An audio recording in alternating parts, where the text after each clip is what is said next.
რეფერენტული ფასების სიის გაფართოება ადგილობრივი წარმოების ხელშეწყობა და საკოორდინაციო საბჭოს შექმნა. ასეთია სამთავრობო საკოორდინაციო კომისიის ფარმაცევტულ კომპანიებთან გამართულ შეხვედრაზე მიღებული გადაწყვეტილება. როგორც შეხვედრის შემდეგ ბიზნესის წარმომადგენლებმა განაცხადეს, კომპანიების ინტერესია მედიკამენტებზე ფასების შემცირება. თუმცა მნიშვნელოვანია, რომ ფასის ცვლილებამ გავლენა არ იქონიოს მედიკამენტების მარაგებსა და ხარისხზე. კომპანიები ასევე მიიჩნევენ, რომ მედიკამენტების ფასის შემცირების თვალსაზრისით სივრცე ადგილობრივი წარმოების ხელშეწყობაშია.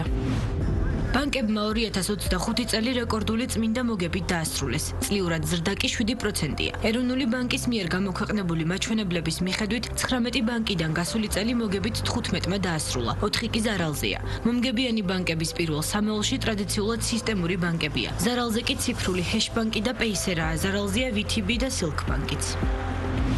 ქუთაისში რიონის სანაპიროზე მრავალფუნქციური პარკის პროექტირება იწყება. მუნიციპალური განვითარების ფონდის ინფორმაციით, პროექტის მიზანი ქალაქში ისეთი ახალი სივრცის შექმნა, სადაც ადგილობრივი მოსახლეობა და ვიზიტორები დასვენებას, სხვადასხვა სოციალურ აქტივობასა და კულტურულ ღონისძიებებში ჩართვა შეძლებენ. პარკში დაგეგმილია მედიათეკის, ღია ამფითეატრის, სპორტული მოედნების, საბავშვო გასართობის სივრცეებისა და კვების ობიექტების განთავსება. ამასთან შეიქმნება რეკრეაციული სივრცეები და მოეწყობა სანაპიროს კუნძულთან დამაკავშირებელი საფეხმავლო და ველობილიკები. პარკი აღჭურვილი იქნება თანამედროვე სარწყავი განათებისა და უსაფრთხოების სისტემებით და ადაპტირებული იქნება განსაკუთრებული საჭიროებების მქონე პირებისთვის.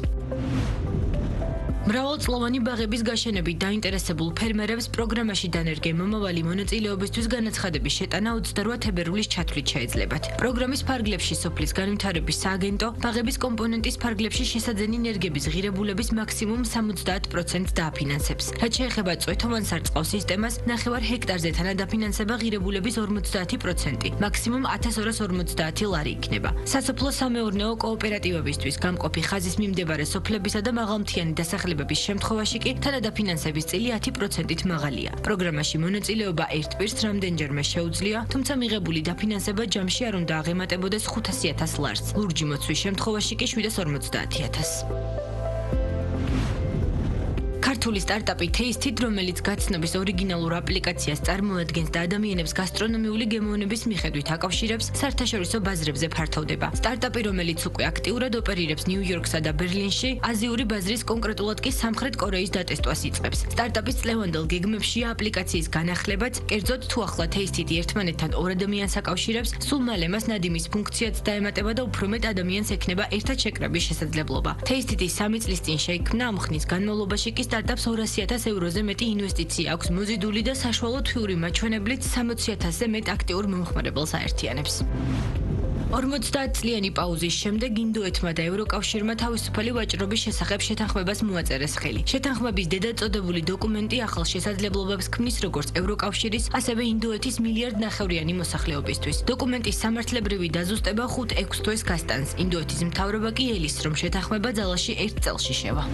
შეერთებული შტატების სატარიფო ომი გრძელდება. დონალდ ტრამპი ამჯერად სამხრეთ კორეიდან იმპორტირებულ პროდუქციაზე ტარიფების 15-დან 25%-მდე გაზრდას აანონსებს. მიზეზი კი სეულთან გასულ წელს მიღწეული შეთანხმების შეუსრულებლობაა. ტარიფის გაზრდა ემუქრება ისეთ პროდუქციას, როგორიცაა ავტომობილები, ხე-ტყე, ფარმაცევტული ნაწარმი და სხვა. ტრამპის განცხადებით იმ პირობებში, როდესაც შტატებმა შეთანხმებული გარიგების შესამცირებლად ნაბიჯები სწრაფად გადადგა, სამხრეთ კორეელი კანონმდებლები შეთანხმების დამტკიცებას აყოვნებენ. როგორც უცხოური მედია წერს, თავის მხრივ სამხრეთ კორეას შტატებიდან ოფიციალური შეტყობინება არ მიუღია და ვაშინგტონთან მოლაპარაკებების რეჟიმში გადასვლას მოითხოვს.